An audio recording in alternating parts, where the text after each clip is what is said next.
cantare una piccola cosa. Io stasera canterò una canzone mia che appartiene però anche un po' a Pino, e c'è un retroscena, perché io Pino lo conosco dal 1969 e ci siamo conosciuti a Napoli alla cantata e ci siamo sempre incontrati prima di diventare Daniele, Pino Daniele, prima di diventare Antonello Pesce, e quindi prima di fare dischi.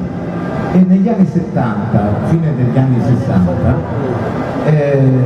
ci si aiutava tutti, quindi ci incontravamo nei posti più strani, e a Pino è capitata una cosa che non è capitata mai a me. Io vi canterò una canzone che parla di un pianoforte, di 4 ragazzi con la chitarra. Uno di questi non era Pino che suonava la chitarra, Pino mi ha scaricato il pianoforte, e questa è la cosa. Cioè, in questa metafora immensa che c'è dentro a questa canzone, Pino è l'unico che ha lavorato seriamente per me, e quindi lo ringrazio, e ringrazio Napoli di averlo fatto.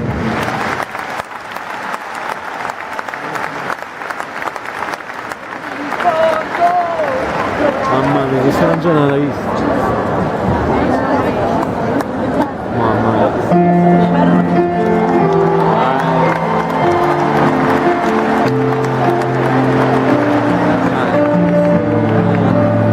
Mamma mia.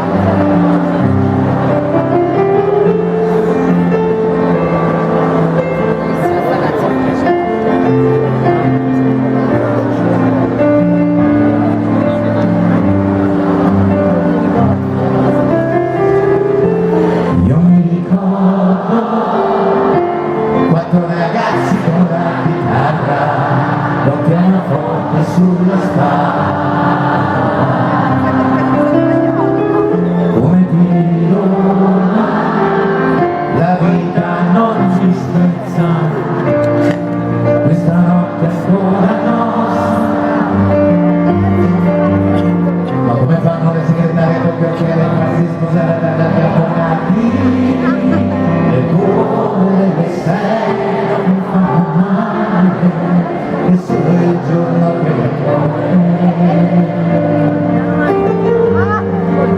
solo il giorno che muore.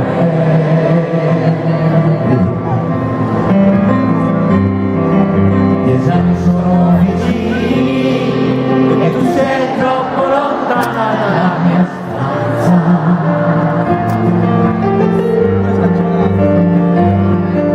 Tuo padre sembra tanto e tuo fratello alle oste, stasera è il solito posto, la luna